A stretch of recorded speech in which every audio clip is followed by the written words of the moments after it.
I'm Al Filreis, and this is PoemTalk at the Writer's House, where I have the pleasure of convening three friends in the world of poetry and poetics to collaborate on a close but not too close reading of a poem.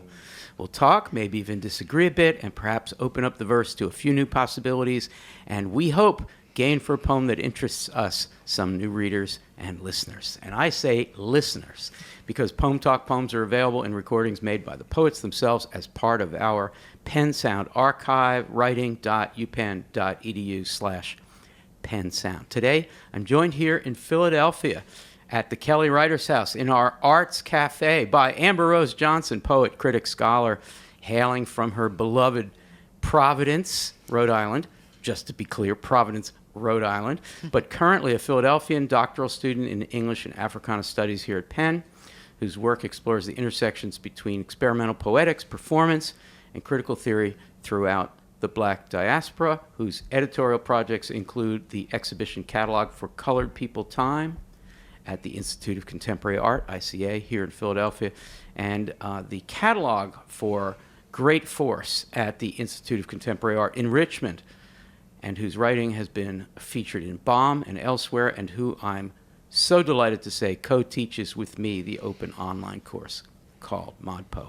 And by Yolanda Wisher, the Philadelphia-based poet, singer, educator, and curator, who is author of, among other works, Monk Eats an Afro, who in 2016-17 served as the third poet laureate of Philadelphia, yay, winner of the Leeway Foundation's Transformation Award for her commitment to social change, who performs a mix of poetry and song with her band, the Afro Eaters, and at Philadelphia Contemporary has been curator of spoken word and producer of the podcast Love John's a Mixtape. And by Daniel Bergmann, a student of literature, art history, and other subjects, who has earned a degree at Harvard University, where he gave a commencement address and was featured on CBS Sunday Morning, who has served as a community TA in the open online course on modern and contemporary poetry called ModPo, and who believes, as he has said often, that forming interpretive communities of learners is, to use his phrase, not impossible.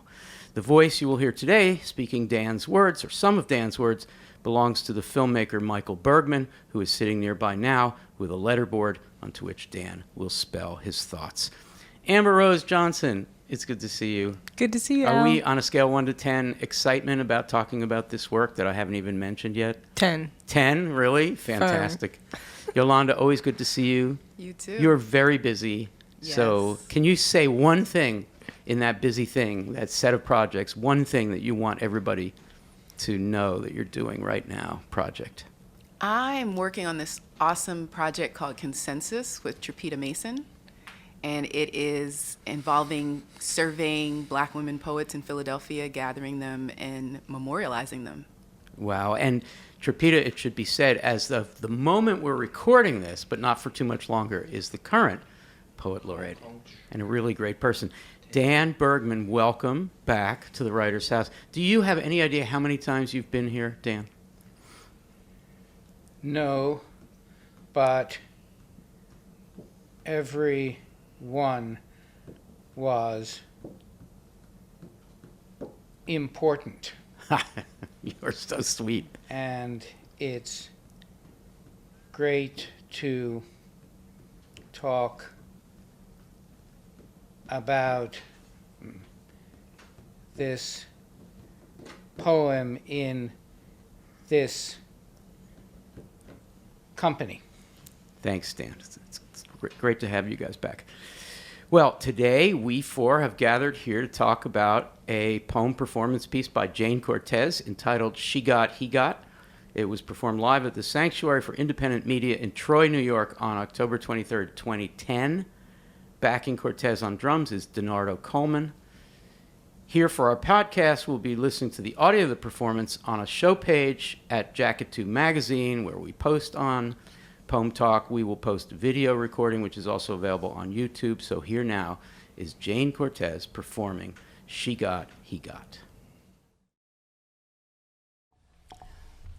She got hot, got happy, got hot, got thrilled, got hot, got degreed, got hot, got silly, got hot, got possessive, got hot, got disappointed, got hot, got hurt, got hot, got nurtured, got hot, got bitter, got hot, got drunk, got hot, got drugged, got hot, got rastered, got hot, got pregnant, got hot, got rejected, got hot, got indifferent, got hot, got lost, got hot, got born again, got hot again, got political again, got hot again, got academically ambitious again, got hot again. She got hot, hot, hot, hot, hot again. Got to be a hot skeleton in the latest hot fashion. Got to be a hot feminist turning into a hot cultural investigative gadfly. Got hot, got hot. She got hot, she got hot.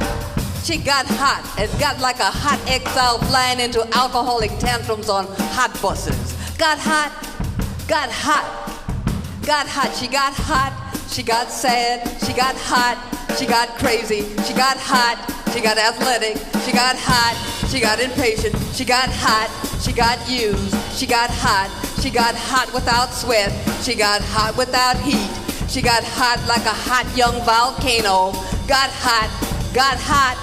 Got hot like a hot old bubbling crater. Got hot. She got hot and got to screaming, rescue me.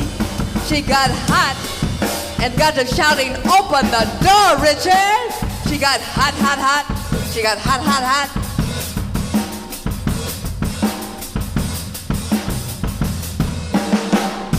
She got hot and got bound to a sewing machine. She got hot and got glued to a cash register. She got hot and got tied to a computer. She got hot and got stuck on the global assembly line. She got hot, she got hot. She got aggressive, she got hot. She got bored, she got hot. She got frigid, she got hot. She got harassed, she got hot. She got depressed, she got hot. She got angry, she got hot. She got hot and so much alone and hot and so inwardly focused and hot and numb and hot and raw and hot and so unprepared to be so hot and so limited and hot and so dominated by the thought of being so hot, all because a certain person didn't say, I will love you forever, baby. Don't be so hot. She got hot, hot, hot.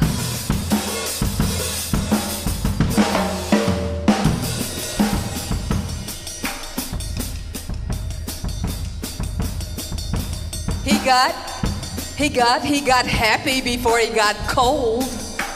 He got fed before he got cold. He got excited before he got cold. He got brokenhearted and warlike, and then he got cold. He got cold, got self-righteous, got cold, got distorted, got cold, got authoritative, got cold and got to going berserk in the workplace. Got cold and got to pimping in the project.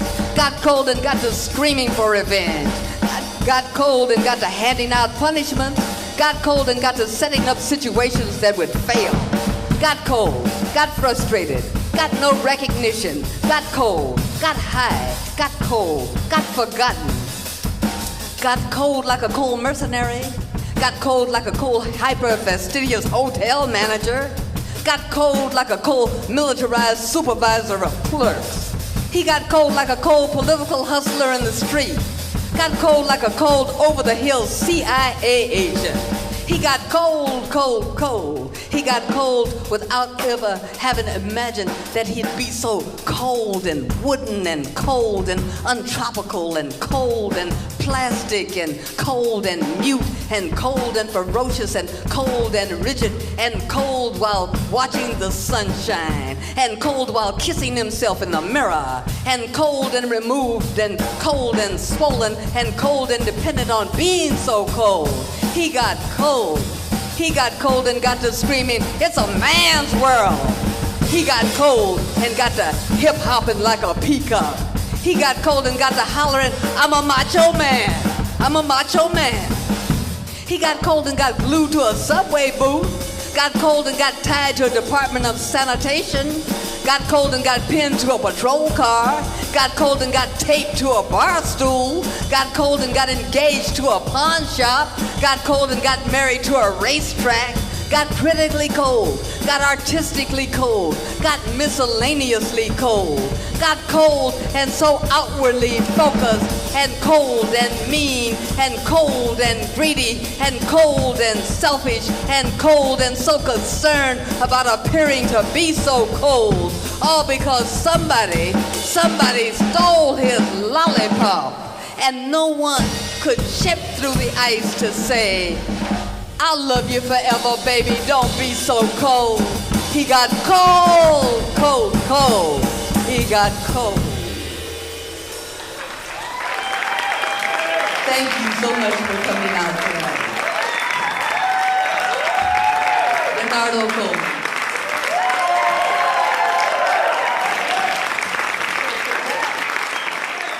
I want to start by asking about the word hot. This is an amazing performance because it creates so much variability, like all great poems or all great performances. So I just want all of us to think about the variable synonyms for hot.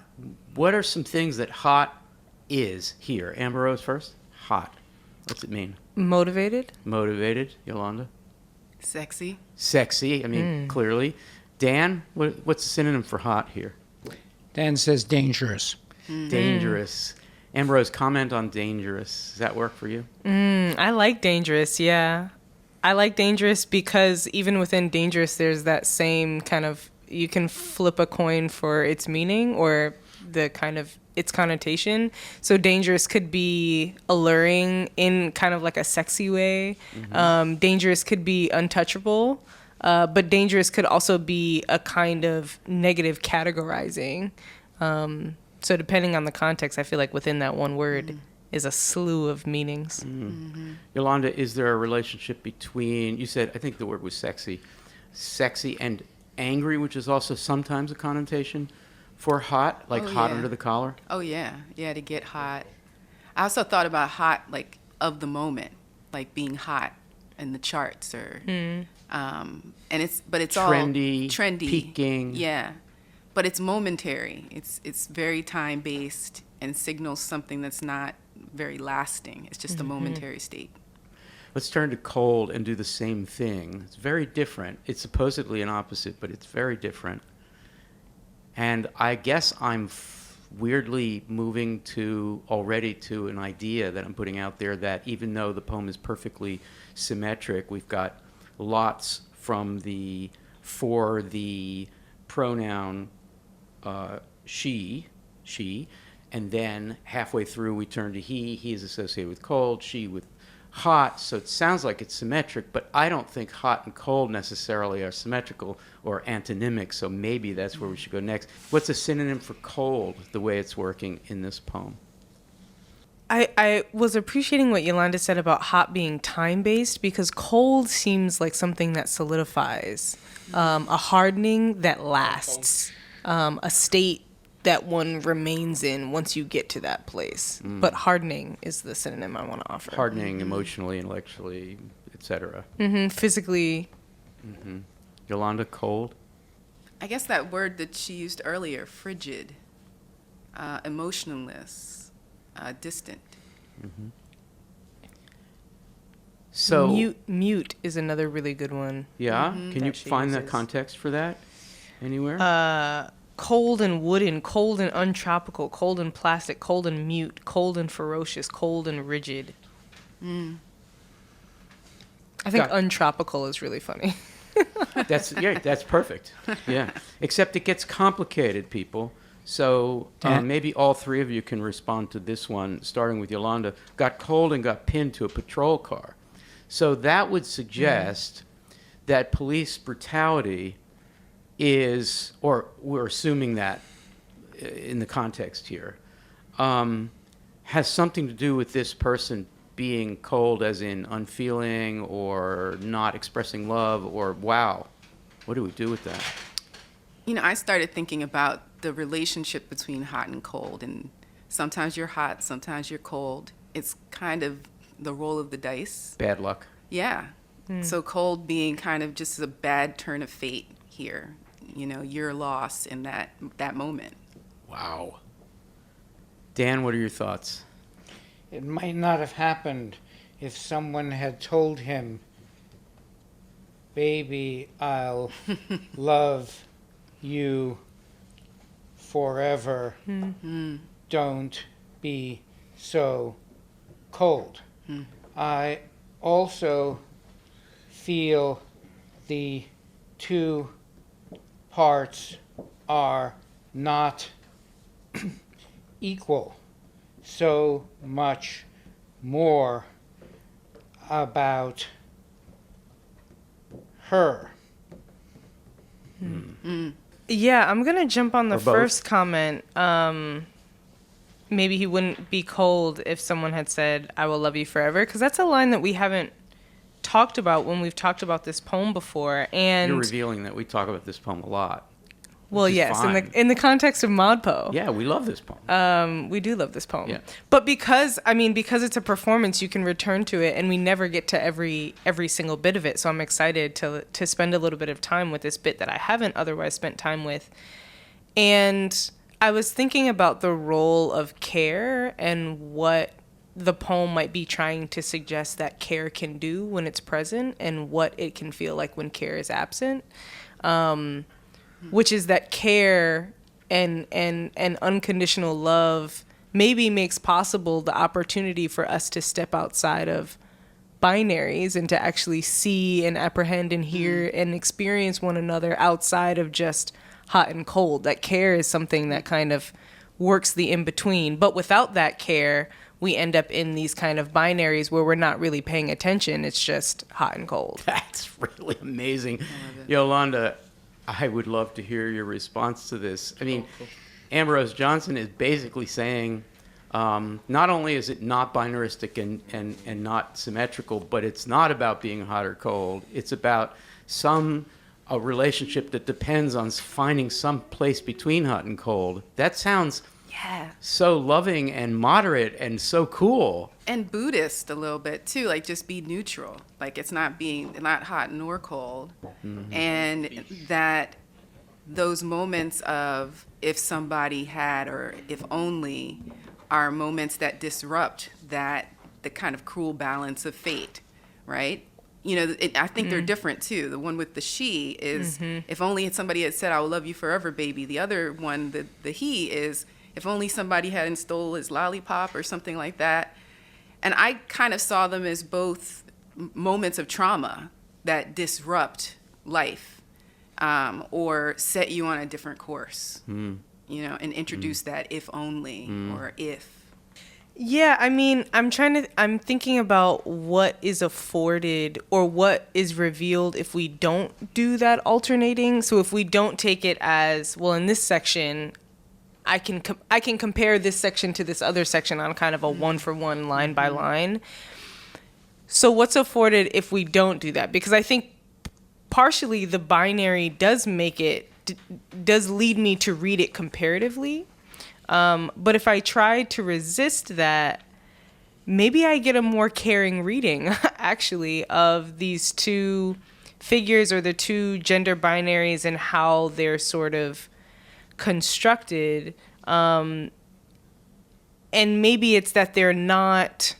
the point of the poem is not to say women are this and men are this, or folks who use she are this and folks who use he are this, but rather is like maybe more interested in the fact that no matter what a person is doing, they end up being viewed the same way. And that's true across a binary split. Oh, so I'm that's so like the interested meta in this. above the meta. This is meta, because not only is it non-binaristic for the reasons Dan has suggested, but also more basically, I suggested earlier, it would seem to be a 50-50 thing. We let the woman, you know, have her say about hot, feeling hot. We set the man, and then, you know, it's performed by a woman with her son, Denaro Coleman, on drums. That's complicated. We'll get there. But in fact, the title, Yolanda, is She Got, He Got, and one of the things they have in common is being got. Right. They share this. That's non-binaristic. Right. Right? Right. So I guess I'm asking you, Yolanda, and then Dan, to turn to this problem of got. Because it's one thing to be cold, It's another thing to get cold. It's one thing to be drunk. It's another thing to be said that you have got drunk, got drugged, got arrested, got pregnant. You got pregnant. So do something with got. Or even to get got, Yeah. right? Which can mean to be like murdered, to be killed, to be tricked. I think in that way, when I think about to get got and how much work a word like got can do, it says something about possession and a sense of a yearning for possession that here is not possible or is in some way contested, right? That these are folks, the she and the he are dispossessed of something, their bodies. I think that word somebody comes up a lot too. But yeah, I get a sense of not being in full possession of oneself, or at least being possessed by other circumstances. Dan, what are your thoughts about got? Dan says, I love Amber Rose's interpretation, I think he said. And looking at it that way, I suddenly see that got can also mean understood. That she understood all these things. And the poem is much more compassionate, says Dan, than, for instance, There It Is, or some of her other angrier poems. And that goes with Amber Rose's reading, too. Amber Rose, let's turn to the performance. How does it change our view or enhance what we've been saying? And we can add the drum, the percussion to this, if you like. It's clearly a performance. We could hear from the applause at the end. I think it might have been her encore, actually, at this particular performance, or her last piece in the set. So they were applauding the whole presence of this extraordinary person. But people responded to this, as we do, I think. There was some, I think Yolanda couldn't help but snap, even though we were on the air, you know. The performance is brilliant, and it's such a joy to listen to. There's so much that Jayne Cortez does with her voice. There's so much sarcasm and so much play that's revealed. Something that I'm thinking about with the drums, actually, I was listening this time especially to the sort of the discordance. So she's not always kind of right on the beat. The drums are doing different things at various points, but at some points the drums are on like a really steady beat, and she's like just missing that beat, just behind it or just ahead of it, and it keeps you from just allowing it to be a groove that you can kind of snap to. There's always something that you're like, the rhythm's about to sort of switch up, and so even though, she doesn't allow it to be a sort of passive listening. You got to sort of stay active. I want to say one last thing, which is that, and maybe someone else will be interested in this, I was thinking with the sort of disruption with the rhythm about the disruption of causality that's happening in the writing. It's not, because of the repetition of got, the cause, like this happened because of this, it no longer really quite holds true. And so I see that happening in the rhythm, and in the same way that it's happening in the language. Well, Dan says that he thinks the music is really important in terms of the way she serves up this difficult material. And he created a very short text-to-speech file for you about that. Okay, yeah, we'd love to hear If it's that. okay to play it. Oh, yes, it is. See what happens.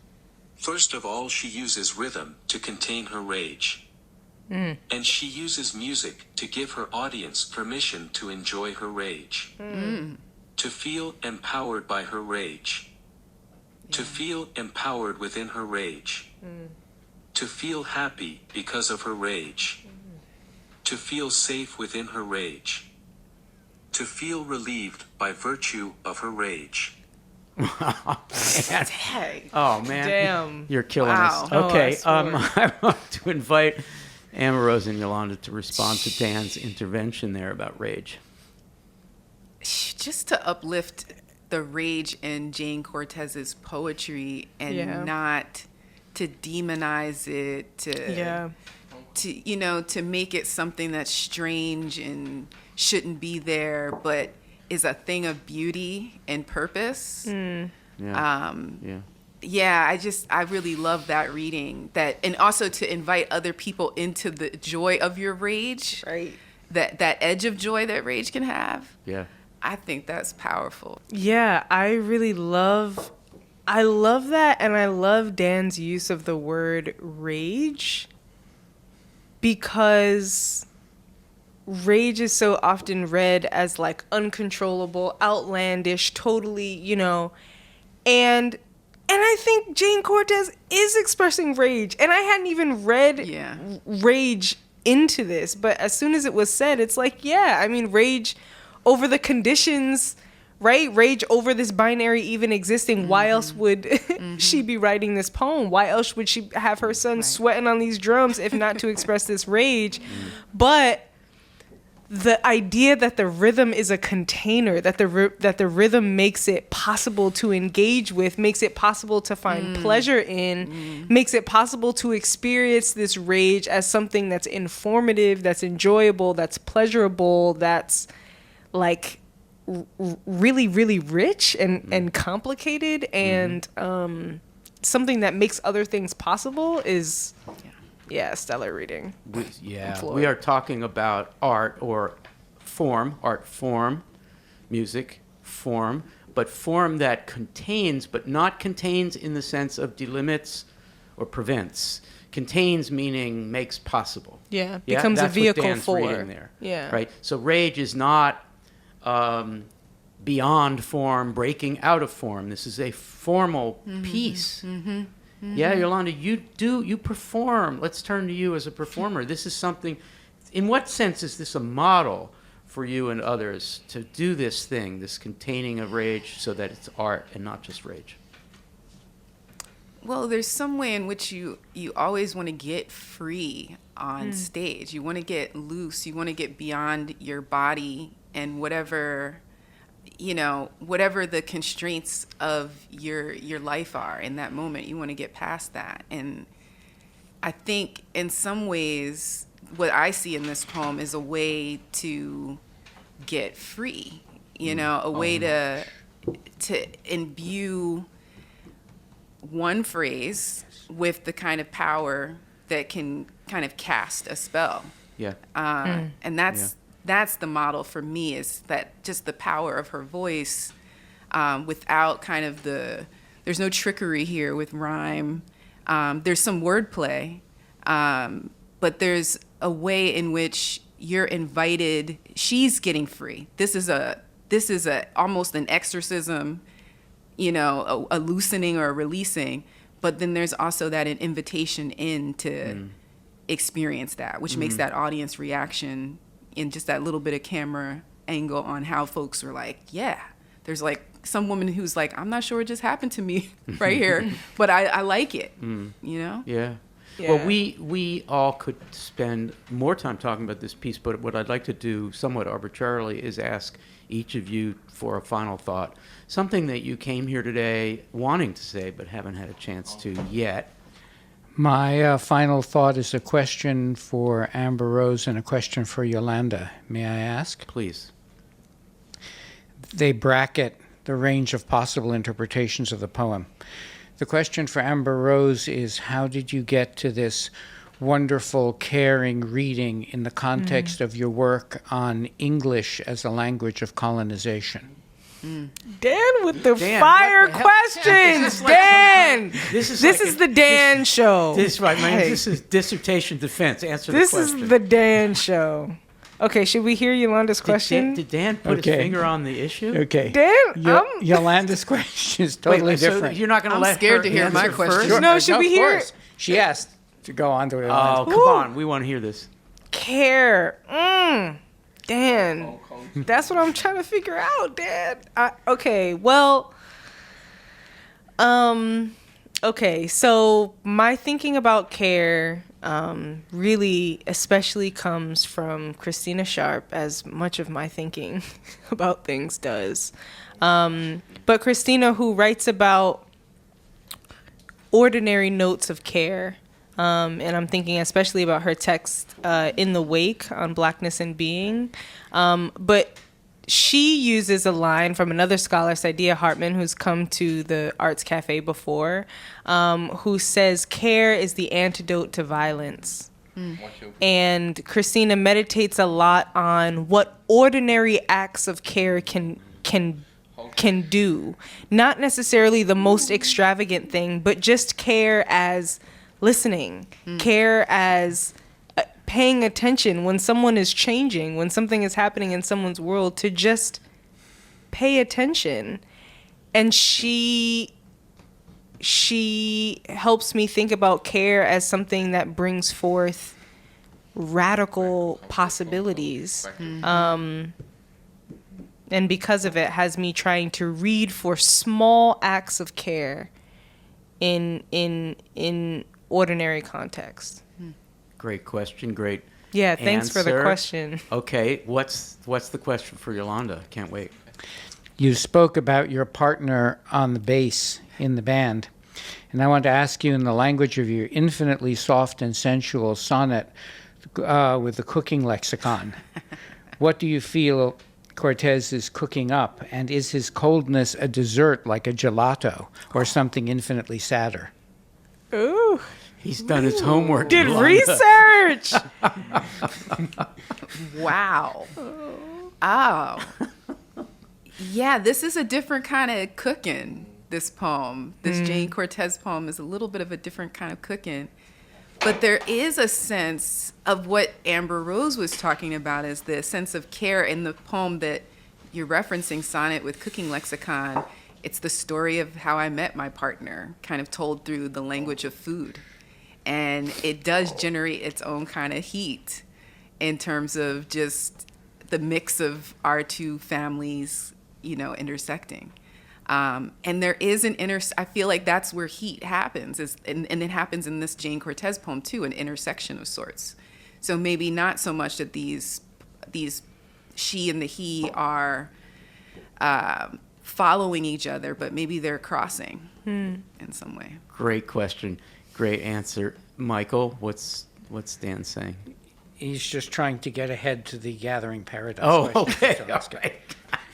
All right. Well, my final thought is to refer to a little-known essay by Sigmund Freud, in which Freud typically tells you about an idea that's not his. It's an earlier idea, but it's the antithetical sense of primal words. And this is not true of all languages, but it is true of a lot of basic words. And hot and cold are among them. So hot refers to heat. Heat is actually also the absence of heat, right? So it depends on how cold it is outside and how hot and cold you are. And I think this poem does a wonderful job of making us think, again, against the expected binarism of the way women behave in a relationship with the way men behave. The antithetical sense of primal words means that there's a lot of cold in hot. Like, she's so hot that she's cold in the sense of forbidding, right? And he's so cold that he's hot sometimes. In fact, she's very attracted to the coldness after a while, the speaker is. And so, like, there are many lines that say this, but I'll just quote one, which is, and cold while watching the sunshine. Right? That is a classic instance of the antithetical sense of the primal word cold, because it's pretty hard, even in a January, a really chilly January sun, which is down on the horizon, and you look at it and you derive some heat and also life, right? And the juices flow a little bit. Well, that is all the hip-hopping like a peacock we have time for on PoemTalk today. PoemTalk at the Writers' House is a collaboration of the Center for Programs in Contemporary Writing and the Kelly Writers' House of the University of Pennsylvania and the Poetry Foundation, poetryfoundation.org. Thanks so much to my guests, Amber Rose Johnson, Dan Bergmann, and Yolanda Wisher, and to PoemTalk's directors and engineers today, Zach Cardner, who's been handling the video, and Andrew DePass, who's been handling the audio. Thank you both. And to PoemTalk's editor, the same amazing Zach Cardner. A shout out to Nathan and Elizabeth Light for their very generous support of PoemTalk. In our next episode, Kevin Platt, Elliot De Silva, and Matvei Yankelevich join me to talk about two poems by Eugene Ostashevsky. This is Al Filreis, and I hope you'll join us for that or another episode of Poem Talk.